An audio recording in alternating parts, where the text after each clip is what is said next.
اللهم صل على محمد وآل محمد. A'udhu billahi minash shaitanir rajim, bismillahir rahmanir rahim.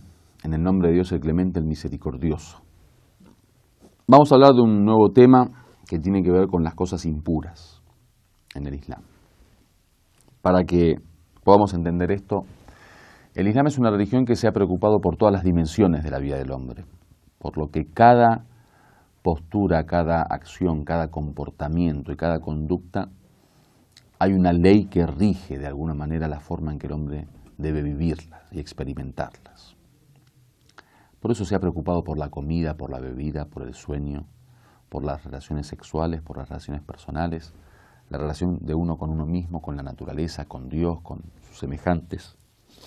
En todo esto de las relaciones con el mundo, con la naturaleza y con los hombres, existen ciertas cuestiones que de alguna forma son fundamentales y que tienen que ver con ayudar al hombre a desarrollarse íntegramente como para poder lograr su objetivo de perfección. Entonces no solo se ha preocupado por la relación interna del hombre con Dios, o por la espiritualidad, o por la devoción, sino que además también en el mundo terrenal, en esta vida terrenal que tenemos, hay una preocupación porque todo funcione según la naturaleza, según la ley natural, o sea, según lo que está detrás de esto que estamos viendo que funciona como mundo.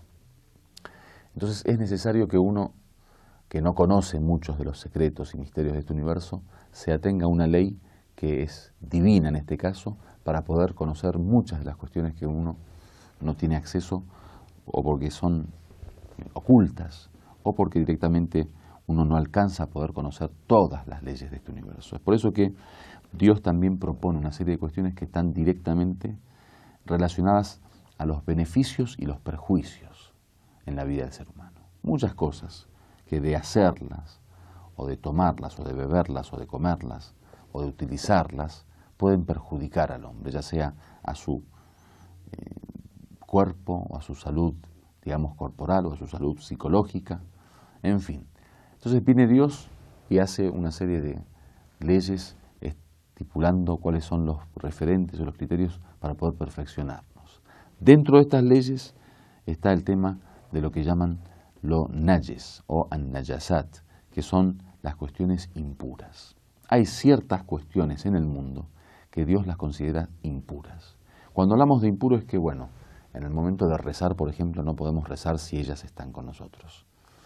O no se pueden comer, o no se pueden beber. O en el tema de las relaciones, todo esto tiene que ver con cuestiones materiales, que son consideradas, llamémoslas, sucias. Y como son, digamos, de un grado de impureza o de suciedad muy grande que podría llegar a perjudicar alguna dimensión de la vida del hombre, entonces Dios dice, bueno, aléjense de ello. Aunque sea en esos momentos específicos como son al momento de rezar, o para comer, o para beber, o en otras situaciones. Si queremos hablar, digamos, específicamente de estas cuestiones, tenemos que dividirlas en varios grupos. El primero tiene que ver con la orina y la materia fecal, que después nos vamos a dar cuenta que muchas de estas impurezas o suciedades están justamente en el cuerpo humano. Lo que es, digamos, es que el comienzo de la impureza es justamente el ser humano, su materia fecal y su orina. Acá hay un cuadro para poder tener una idea, digamos, resumida de lo de la impureza, que nos da el origen de estas impurezas, después nos da un ejemplo y después nos da la ley. Por ejemplo, dice, cuando se trata del hombre, cuando se trata de la orina o la materia fecal del hombre, como por ejemplo un niño o un hombre, la ley es que son impuras, o sea, hay que alejarse. Después vamos a hablar de qué tipo de trato hay que darles. Hay que alejarse en el sentido de que si yo tengo, por ejemplo, mi ropa con orina, o mi cuerpo con orina, o con materia fecal, debo purificarlo para poder rezar, por ejemplo. Luego tenemos la orina y la materia fecal de los animales. Los animales pueden ser los animales que su carne está permitida comer, como el pollo, como la vaca, como el cordero, como por ejemplo el camello, y que le llaman los animales que se pueden comer su carne y que tienen sangre caliente. Dice, su orina y su materia fecal son puras. Por poner un ejemplo, un cordero, si vemos su materia fecal o su orina, no hay problema, digamos, en el tema de la impureza. Después están los animales que no está permitida su comida, como por ejemplo el león, como por ejemplo el gato. Y tienen obviamente también sangre caliente. Su orina o su materia fecal son también impuras. Después están los animales que se puede comer su carne o los que no se pueden comer su carne, los dos tipos, pero que no tienen sangre caliente, sino que tienen sangre fría, como por ejemplo el pescado. Dice, su materia fecal y su orina son puras. Tiene una aclaración, dice, المقصود بالحيوان ذو النفس السائلة أي الحيوان الذي يخرج منه الدم عند ذبحه بدفق وقوة ويسمى أيضا ذا الدم الحار. Dice, cuando hablamos de estos animales que, bueno, en árabe le llaman que tiene como una vida líquida, sería como digamos, como un correr de su sangre líquida, que es una terminología árabe, por eso no la dije porque no es importante ahora, que yo llamé la de sangre caliente. Dice, nos referimos a aquellos animales que cuando son degollados, su sangre sale con mucha fuerza y en borbotones. وأما الحيوان غير ذي النفس السائلة وهو الذي يخرج دمه بدفق عند ذبحه ويسمى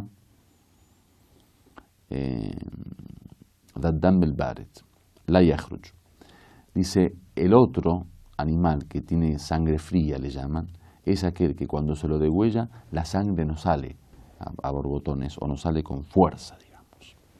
Algunas de sus leyes son: بول الحيوان المأكول اللحم طاهر لكن لا يجوز شربه. Dice, la orina del animal que es halal comerlo, está permitido comer su carne, es pura, pero no se permite beberla. Dice, aunque sea por cura, que hay algunas enfermedades que muchos dicen tomando o bebiendo orina se curan. Eso tampoco se permite. إذا أصبح الحيوان المأكول اللحم جلالا أي يتغذى على عضلة الإنسان فإن بوله وغائطه يصيران نجسين بالعارض. Dice, supongamos que un animal es un animal doméstico, normal, que come comida normal y después se transforma en un animal que le llaman jallal, que es el animal que come la materia fecal del ser humano. Dice, ese animal, aunque sea originalmente halal, permitido, y que sea pues, comer su carne, y que originalmente su orina también es tahir, es pura, dice, ese animal se transforma su orina y su materia fecal en impura. Porque eso es otro de los animales que tenemos, digamos, que no se permite o que está, digamos, se considera impuro, es justamente el animal jallal, que es aquel que se alimenta de materia fecal. Walhamdulillahi Rabbil Alamin.